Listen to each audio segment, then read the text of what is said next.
God's against us. Faithfulness is the word. My religion compels me, and I love it for it, to be against discrimination of any kind in our country. Our rights come from nature and God, not from government. All God asks of you is faithfulness, faithfulness, faithfulness. Fighting for the family, standing for the church, laboring to return to a moral and biblically based culture.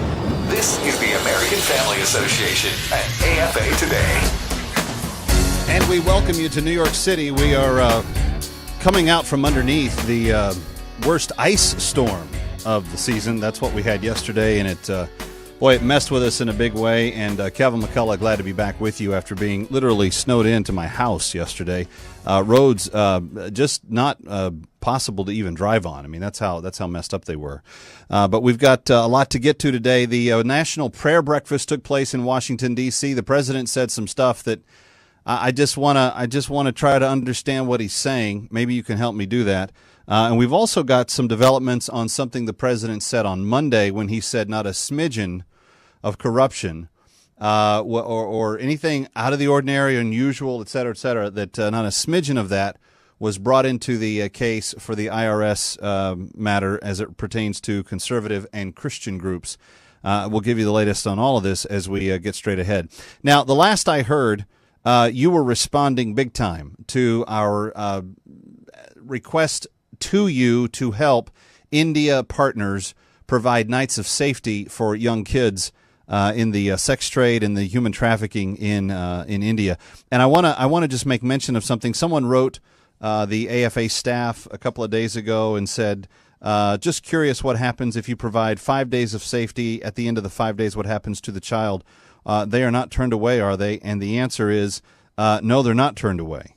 The way this works is India Partners works with a lot of Christians around the world, and for every child that they're working with, there's so many nights of safety that they know that they're going to need on average from the time when they start the liberation process until they get them placed in a home that's caring and loving and so forth.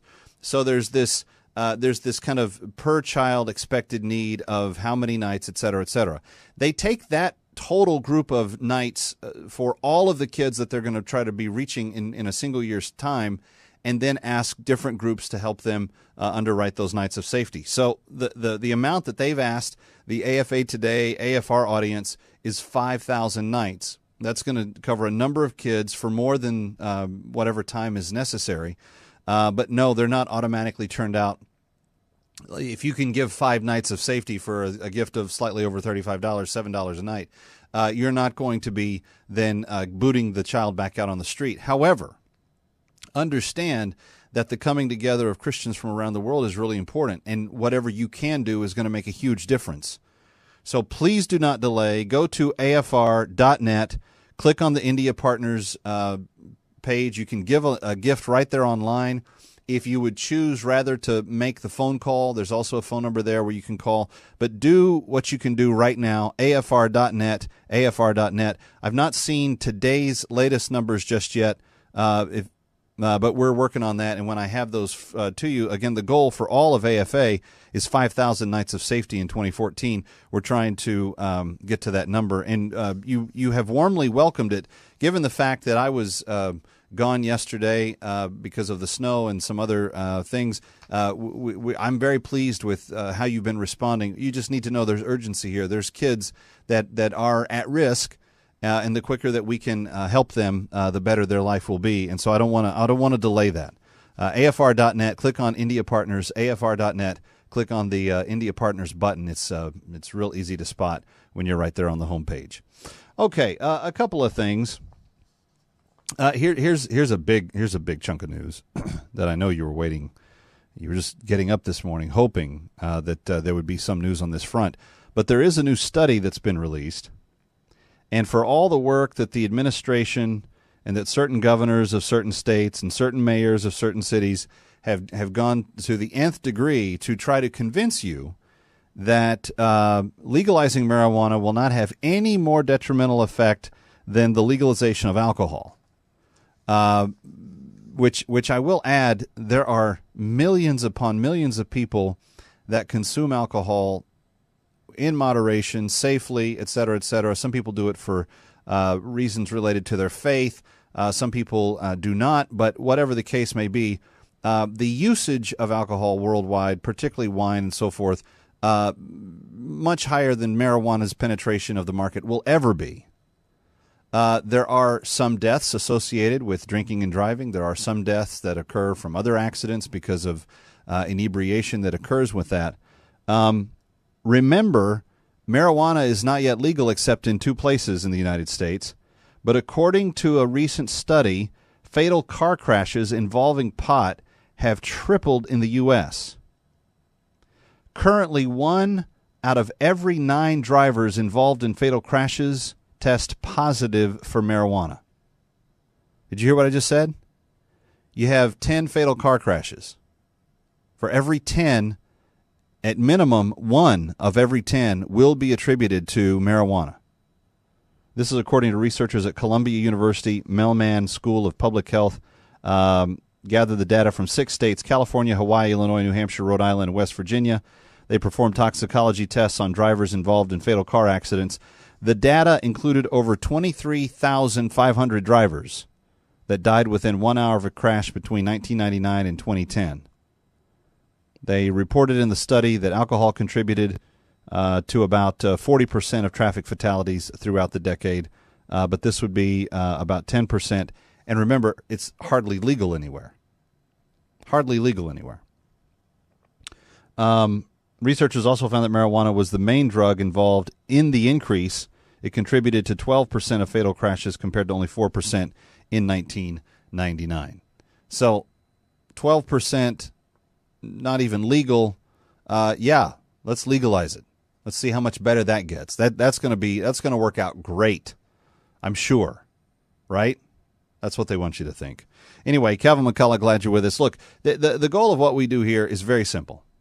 I tell you every day, there are billions and billions and billions of dollars being invested to keep you confused, being invested to tell you what you want to hear instead of what you need to hear, to tell you what may tickle your ears as opposed to telling you the truth. But that confusion is not good for you. That confusion does not take your welfare into account, and it is not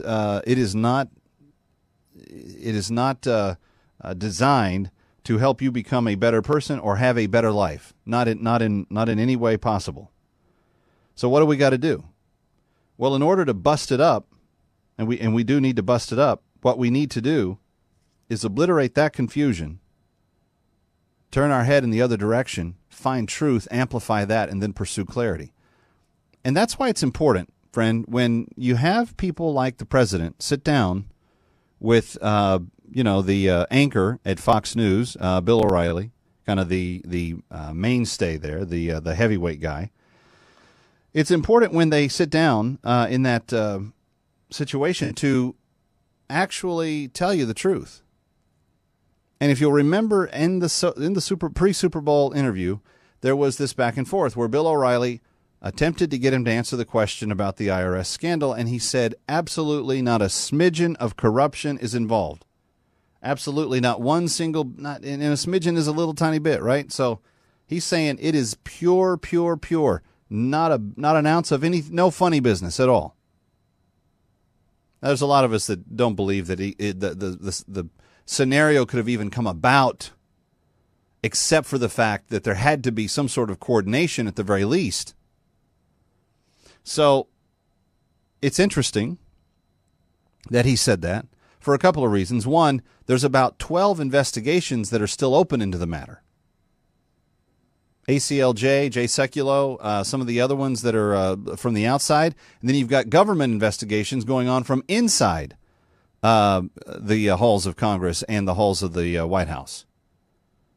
So I'm not exactly sure how the president can come to the determination that all of the investigations are going to show that there wasn't 1 ounce of corruption involved anywhere in that process. To me, that seems like a very big statement to make if it's not accurate. Like, I don't know, Watergate level big. Because with this, his whole game has been, well, I don't know. I found out on the news like everybody else did.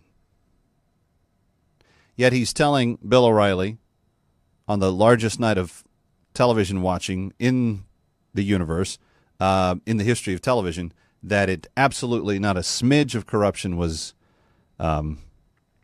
carried out there, even though 12 investigations are still open. Then there's this little problem. The Daily Caller today, Patrick Howley is the reporter that filed this story, reports that the Obama administration's Treasury Department and former IRS official Lois Lerner, remember she took the fifth, then tried to defend herself, then claimed that she had taken the fifth so nobody else could ask her follow-up questions. That Lois Lerner conspired to draft new 501c4 regulations, the very groups we're talking about, to restrict the activity of conservative groups in a way that would not be publicly disclosed, according to the House Committee on Ways and Means. The Treasury Department and Lerner started devising the new rules, quote, off-plan, meaning that their plans would not be published on the public schedule. They planned the new rules in 2012 while the IRS targeting of conservative groups was in full swing, and not after the scandal broke, in order to clarify regulations as the administration had previously suggested. The rules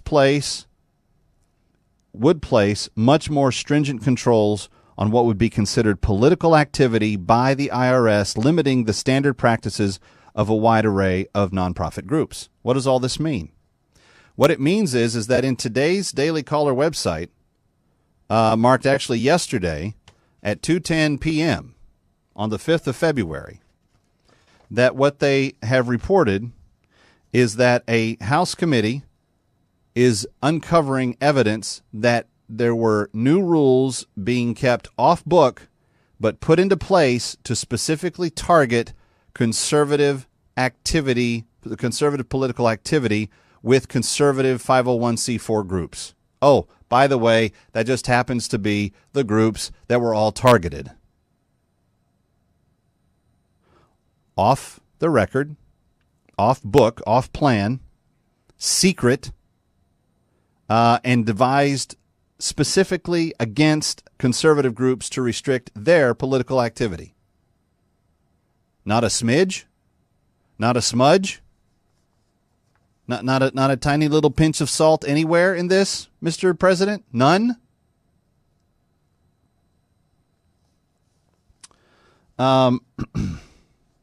Treasury official Ruth Madrigal wrote on June 14th of 2012, "Don't know who in your organizations is keeping tabs on C4s, but since we mentioned potentially addressing them off plan in 2013, I've got my radar up, and this seemed interesting," said Treasury official Ruth Madrigal in an email to Lerner and others that was then obtained by the House Ways and Means Committee. They have since provided a copy of that email to the Daily Caller. Ways and Means Chairman Dave Camp blasted the off-the-record plan during a hearing Wednesday with IRS Commissioner John Koskinen and called the administration's newly proposed 501c4 rules to be halted until criminal investigations into the IRS targeting scandal are completed. He said if Treasury and the IRS fabricated the rationale for a rule change, it would tend to raise questions about the integrity of the rulemaking process, Camp said. I want to be perfectly clear. This committee will fight any and all efforts to restrict the rights of groups to organize, speak out, and educate the public, just as unions are allowed to do. We will get to the bottom of this, and I expect the IRS to produce quickly the outstanding documents the committee has requested. In other words, there are emails that demonstrate that what the Daily Caller is reporting is true. The administration sought to implement off-plan rules to be kept secret, to target conservative groups, and to restrict their activity. But the president says to Bill O'Reilly on a worldwide broadcast, not a smidge of corruption.